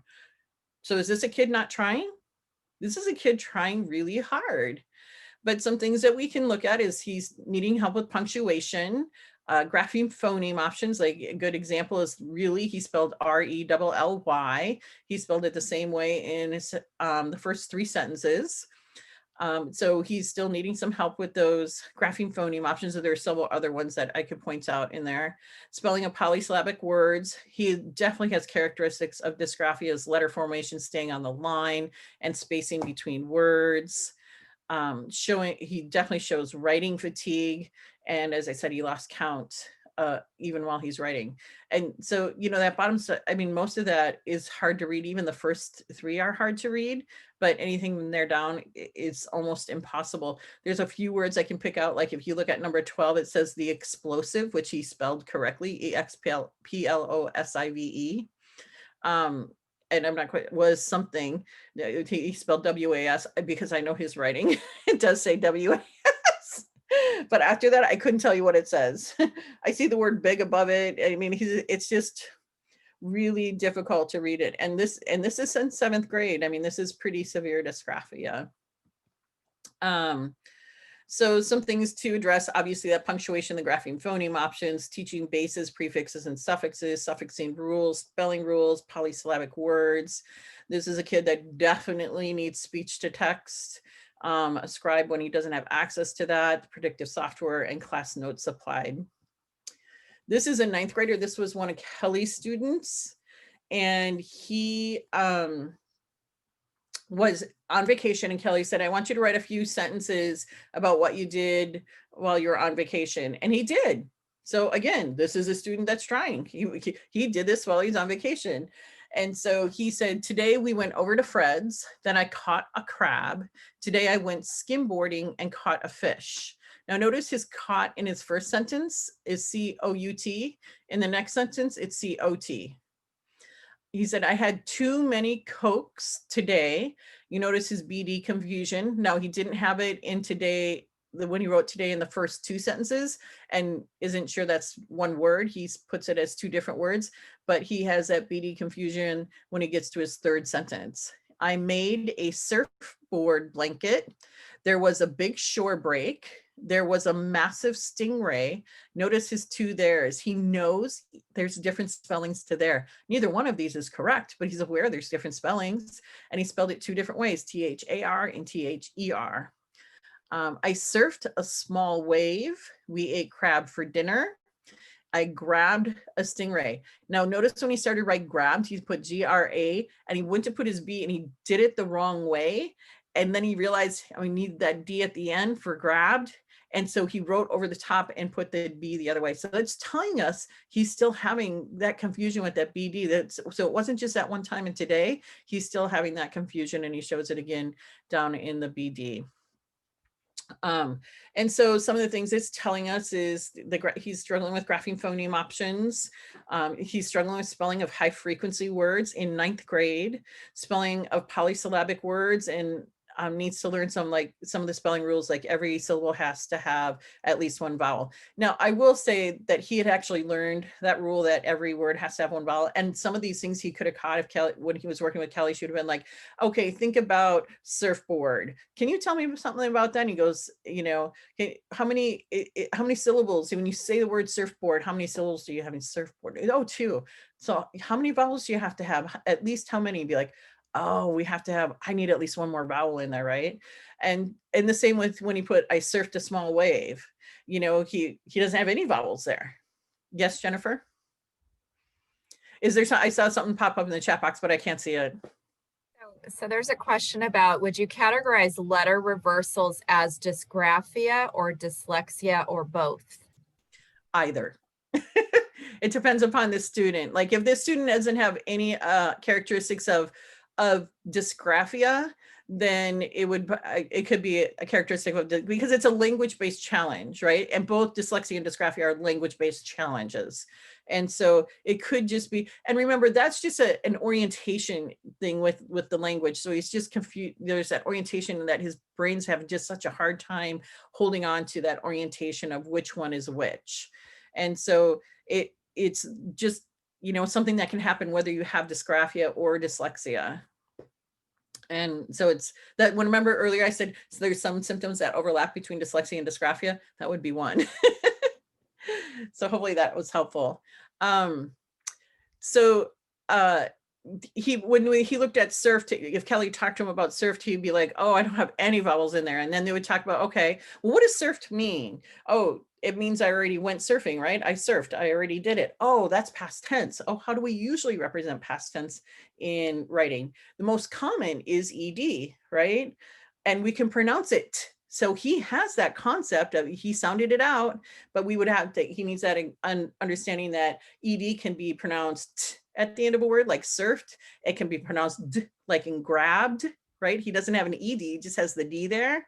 Or it could be ED like rented, and making sure he has that understanding that that ED can be pronounced, be represented, phonemically pronounced 3 different ways, but still spelled as ED. So some things that we would need to address or potentially need to address in goals are explicit instruction in phoneme grapheme options, explicit instruction in bases, prefixes, and suffixes, and those suffixing rules, spelling rules, and instruction in those polysyllabic words, which we would, if we were looking at bases, prefixes, and suffixes, we're going to be addressing polysyllabic words. Any accommodations to think about with this student is that speech to text, a scribe, predictive software, class notes applied. I don't know if Kelly is still, I don't think she's with us.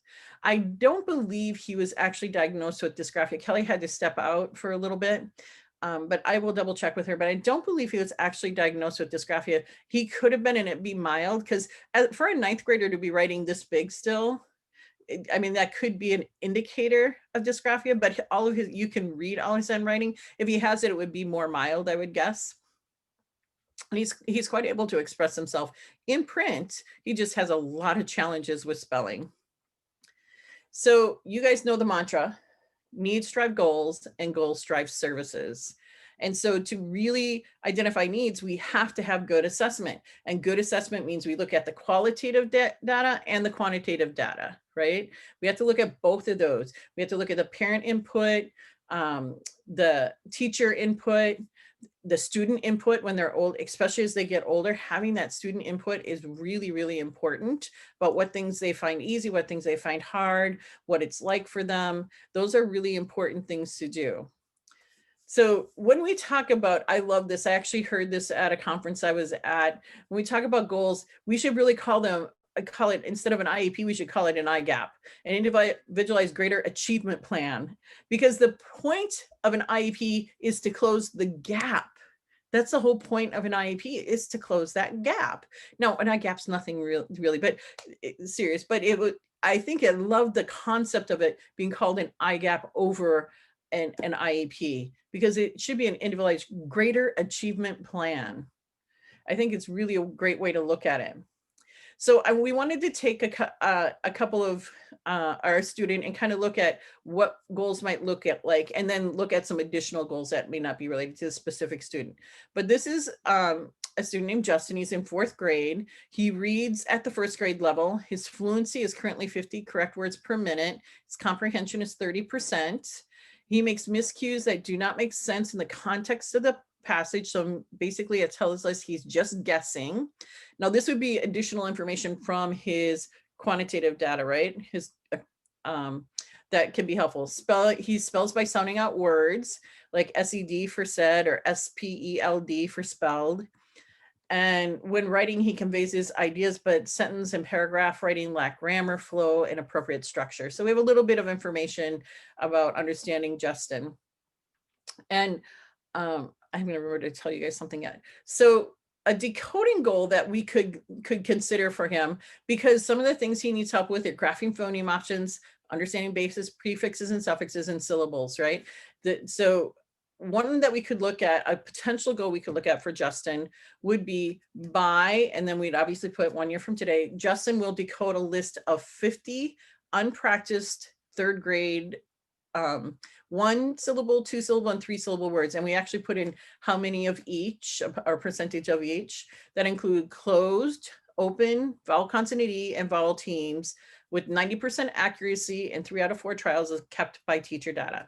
Now, what this does is the reason we put unpracticed in there is because if he's learning the skill, then he should be able to apply it to new words.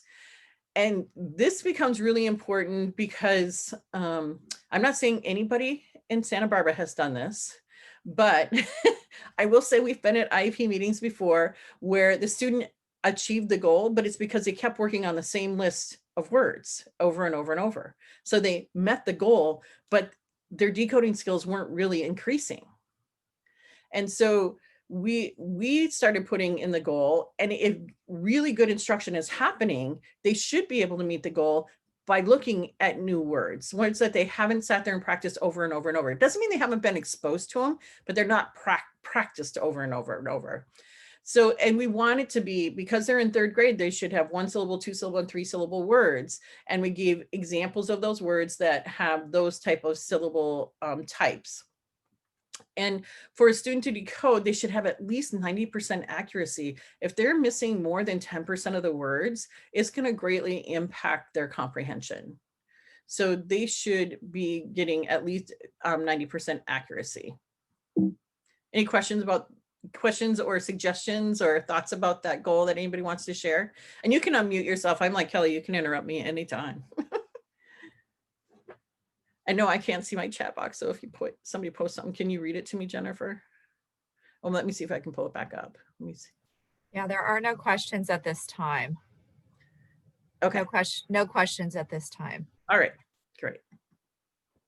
An example of a comprehension goal, a couple things to think about is don't put too many skills in one goal. We see that often where they have too many skills in one goal, and it makes it difficult for a student to achieve that goal. But it also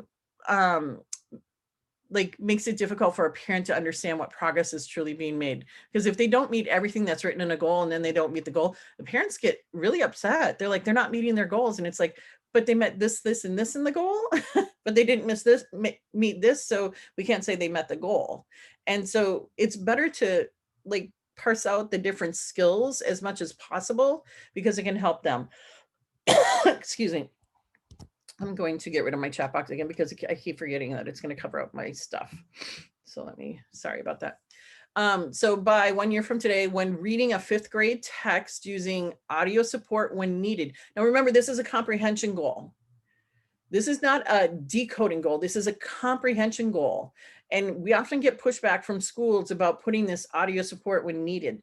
But if the goal is comprehension, then they have to have access to the content to monitor comprehension. Justin will be able to identify the main idea and at least 3 supporting details in 3 out of 4 trials as measured by teacher records. Now, in the dyslexia world, we talk about 3 different types of reading. We talk about eye reading, which is what we do when we're looking at text and we read it. We talk about finger reading, which is what people who are blind read Braille. And then we talk about ear reading. This is what our students with dyslexia do often, is they do ear reading. That means they're listening to it. And they can, just like eye reading, developed our higher order thinking skills with comprehension by ear reading, right? They can determine the main idea and supporting details. They can draw conclusions. They can make predictions. They can draw form opinions. All the things that we ask kids to do when they're doing reading comprehension, they can do by listening to it. So we want to keep them at grade level for comprehension and comprehension type skills and reading skills. Then we need to give them access when needed. Now, of course, the goal is they're going to become independent with eye reading as much as possible, but that's what those decoding skills will help with. And when they're doing comprehension, obviously, hopefully there's some good instruction going on that maybe includes visualizing and visualizing, verbalizing, and other, close reading and other types of reading strategies that are going to help with the comprehension. But they also, should be able to listen to it to build those comprehension skills, to keep them at grade level. Because if they're only developing comprehension skills at levels of which they're independently able to read, they'll always be behind their peers because they're reading at lower grade levels independently. And we want to keep them at grade level for comprehension skills, then we need to give them access at grade level. So that hopefully makes sense for everybody. Okay, when we look at additional skills, if that's maybe not say it's a different student, you should always go look at state standards. What are the state standards? What is a student supposed to be able to do at grade level when it comes to reading skills? And look at those state standards. What is it that this student is struggling with? And look for those skills. And that's what the goals should be focused around. Now, with a student that's really struggling, you could probably write a goal for almost everything, right? Well, that's going to become overwhelming. So you have to prioritize the most important skills, but you always want to go back to those state standards and determine what skills is this student need at grade level or a year from now, actually, to be able to meet the requirements of what they're going to need to get to the next grade level. So always go back to your state standards and look at those, because there's a lot of skills listed in our state standards that are important, good skills that our students need to learn. Here's an example of a writing goal for composition by 1 year from today with teacher-directed pre-writing supports like a graphic organizer. Justin will, with AT as needed. Again, this is not cheating or telling them that they can't, not giving them direct explicit instruction to improve it so that they can do it themselves, but to be able to produce grade level content. That's what written composition is produce grade level content because they're intellectually capable. He may need that AT support to show what he knows. So we have with AT as needed, compose a rough draft of a paragraph with a topic sentence and at minimum 3 coherent supporting sentences with 80% accuracy and 3 out of 4 trials as measured by student work sample. Now notice we don't put 90% in writing because writing is a much more difficult skill than reading is. And you could, instead of a 80% accuracy, it could be based on a rubric, which is totally fine as well. But we'd want it where, they're having at least average success based on that rubric. And again, be careful not to put too many writing skills in one goal. We often see like composition, editing, spelling, everything crammed into one goal. And they should be their own separate goals. So here's an example of an editing goal by 1 year from today with an editing guide. because we want to provide support. Justin will, with AT as needed, edit his composed rough draft paragraph to improve the grammatical structure of his sentences and or paragraphs and punctuation to receive a minimum of a 3 out of 4 point rubric in three out of 4 trials as measured by student work samples. Editing should be its own goal. It shouldn't be crammed in with the original composition goal. It should be its own goal. Again, you could always go to your state standards and look at what are the writing skills that this student is going to need to keep up with grade level content, and look for what areas are they having challenges in, and that's what you can write goals in. And again, you're going to have to prioritize because they probably are struggling in several of these areas. And here's an example of spelling goals. Spelling is specified in the state standards in every single solitary grade level, and often in multiple standards in the grade level. So when we hear that spelling isn't important or they don't have to teach spelling, it's really interesting because it's specifically stated in our state standards that students will be able to spell. And it often will give examples of or specify what they need to be able to spell or what they need to be able to do with their spelling. So if you're not sure if there should be a spelling goal, go look at your state standards. It's all written out in there what they should be able to do. These are just examples, a couple of quick examples of spelling goals. By 1 year from today, when given a list of 25 grade level words containing a free base and prefixes and or suffixes. So a free base is a base that can stand by itself and be a real word. So example here are playing, played, plays, playful, edit, editing, unedited. The student will be able to successfully encode, which means spell, the free base and the affixes and identify the grammatical use of the affix with 90% accuracy as measured by teacher kept data. And then we do the same thing except with a bound base. So a bound base is a base that needs at least one other element to make a complete word. So by 1 year from today, when given a list of 25 grade level words containing bound bases, the prefixes and I should say suffixes, not affixes, sorry. So an example is fraction. So the base is FRACT, which means to break. And then fraction, the suffix is ION, or fracture, the suffix is URE, or an infraction that has a prefix and a suffix. Another example is instruct, STRUCT is the base. It's not a word by itself. It needs at least one other element. It means to build.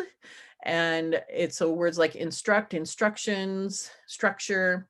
The student will be able to successfully encode, which means spell, the bound base, the affixes, and identify the grammatical use of the affix with 90% accuracy as measured by teacher kept data. These are goals that we have actually written and put into IEPs. So these aren't just made up for this presentation, just so you know. So those are examples of goals that we hopefully have been helpful. I left about, more than 10 minutes. I was hoping to save the last 10 minutes for questions. So at the Dyslexia Training Institute, we don't do Q&A. We only do Q&A because we teach grammar, we teach graphemes and phonemes, and graphemes are how we represent our phonemes. And the word question does not start with the letter Q. It starts with the grapheme QU. So we can only do Q&As at the Dyslexia Training Institute. So I'm going to leave the last 10 minutes or so for questions, and I'm going to stop sharing so I can see all of you and see my chat box easier. You can either unmute yourself, post something in the chat box, and or if you could share if anything today was helpful, that would be wonderful.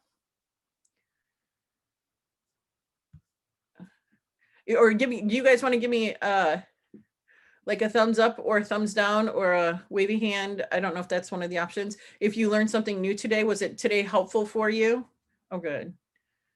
For self-overview. Oh, good. That makes me feel better. We hate to waste. We know I'm married to a teacher. We know how busy you guys are. So we hate to waste your time. And school psychologists, and I know you guys, especially this time of year, we have IEP season at the beginning of the school year and the end of the school year. That's what we call it, IEP season. So we know you guys are overwhelmed and stuff. So we certainly don't want to waste your time. A few goals back, the goal mentioned AT in writing. What type of AT. So tomorrow we're going to talk about assistive technology, about accommodations. We're also going to talk about AT assessments because it's part of IDEA law. So we're going to be talking all about that tomorrow. So I promise if you don't have that answer tomorrow, please ask that question again. But we will be talking about it for sure tomorrow. Tracy, do you want me to read some questions to you? And maybe I actually see the chat box now just fine because I stopped sharing the PowerPoint. Thank Great. you, Jennifer. Sure. A question related to IGAP, an acronym I like. What is a reasonable expectation to close the gap between a student's instructional level and grade level? For instance, a fifth grader reading at the first grade level fluency, should an annual goal be to read fluently at the third grade level, 50th percentile?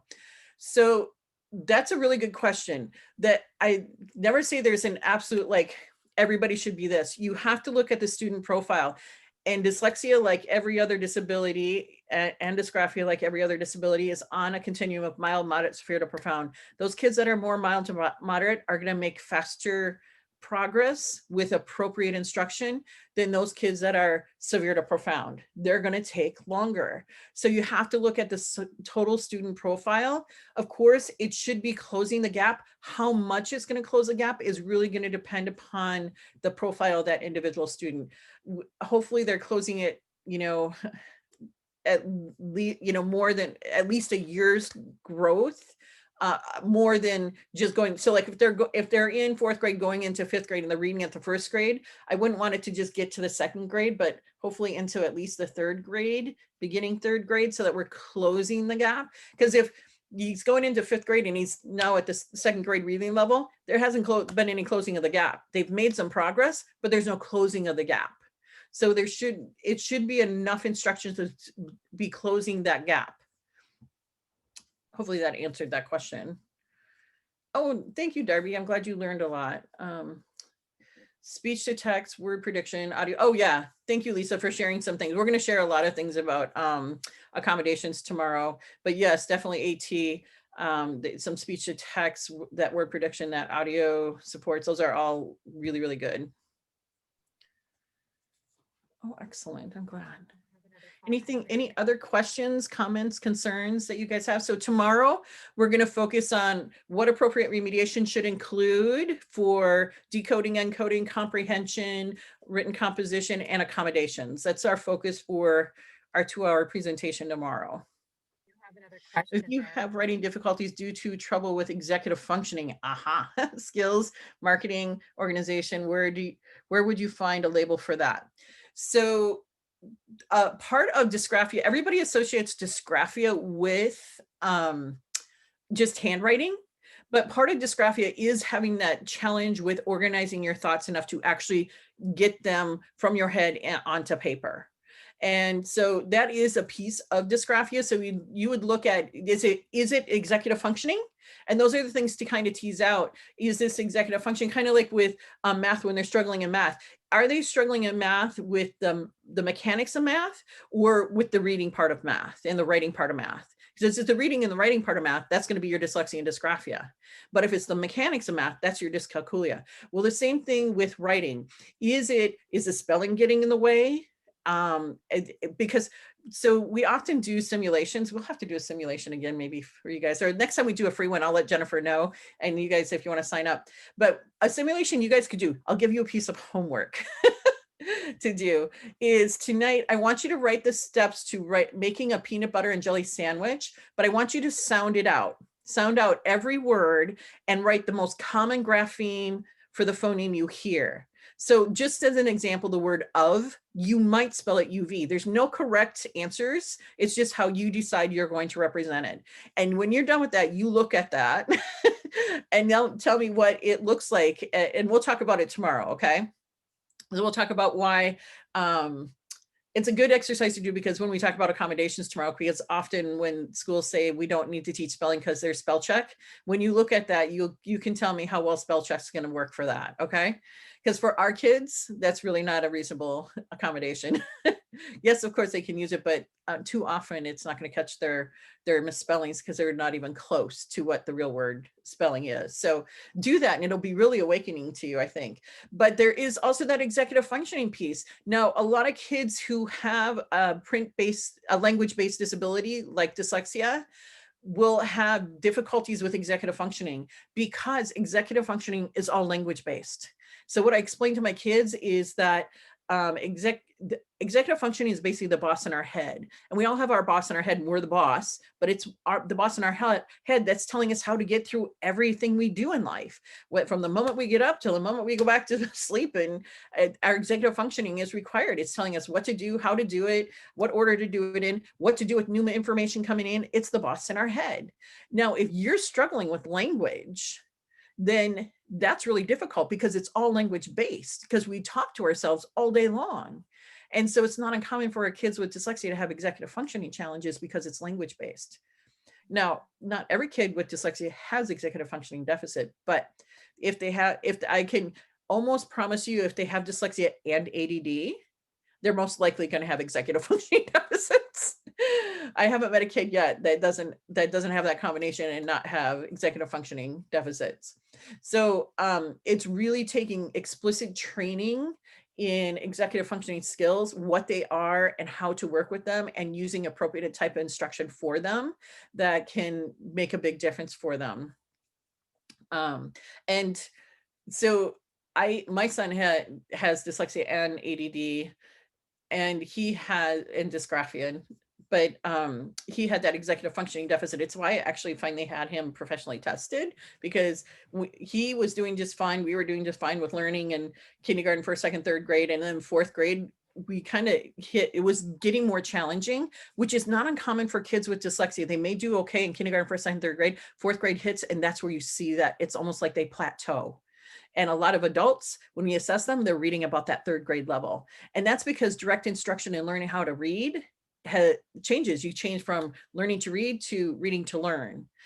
But it shouldn't have been true for my Joe, because he had good instruction, right? Not that I'm patting myself on the back, but it's just true. He did, right? And it didn't make sense. And so I had him evaluated. And that's when I learned about executive functioning, which I didn't know a lot about at the time, but I've learned a lot about since, and how much executive functioning affects learning. And so that executive functioning piece is really important. And I will send to Jennifer, there's a free webinar you guys can watch on executive functioning and dyslexia. That's really fantastic. And I will send the link to Jennifer, and she can share it with all you guys so you can watch it. And it's completely free to watch. And it's done by Dr. Jennifer Petrick, and it's fantastic. So I will send you a piece about that. So hopefully that's helpful. Yes, Jennifer? You have another question here regarding, would you give students grade level curriculum for comprehension if they had another disability in addition to dyslexia? If they are intellectually capable, absolutely, with appropriate accommodations. Absolutely. We want to keep them at grade. The purpose of accommodations is to access grade level content and produce grade level content because they're intellectually capable. So we want to keep them at comprehension level with their peers if they're intellectually capable. So we should be giving them content at their intellectual ability with appropriate accommodations.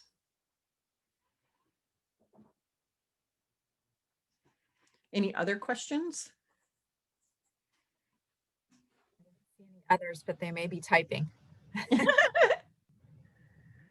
You're welcome to unmute if you'd like. And there's, we're coming back tomorrow. So if you think of questions over the night, write them down. And we usually sign on at least 10 minutes early. So, maybe we'll open up a few minutes early, maybe 5 minutes early, if there's questions from today that we can answer before we get into tomorrow's content as well.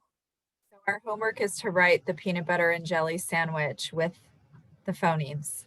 Yes. Think of the most common grapheme for the phoneme you're listening to, that sounds you're listening to. I think you'll find it really interesting. It's a fun activity to do.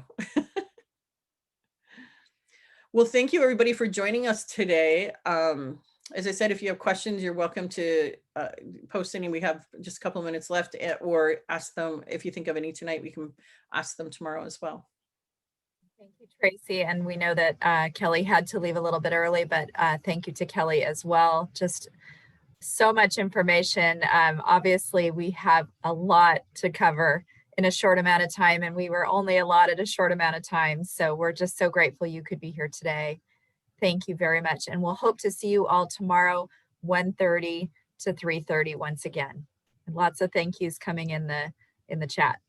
Well, thank you guys for giving up time to come, because I am married to a teacher, and I know how difficult this time is for everybody in the school system, not just the teachers, but the school psychs and the school admin and Jennifer and all of you guys, how challenging this whole COVID thing is. So thank you all for what you're doing, because you are making a difference in kids' lives, even with all these challenges. So thank you. Well, have a wonderful rest of the day. Go take a break. Do something for yourself. See you tomorrow.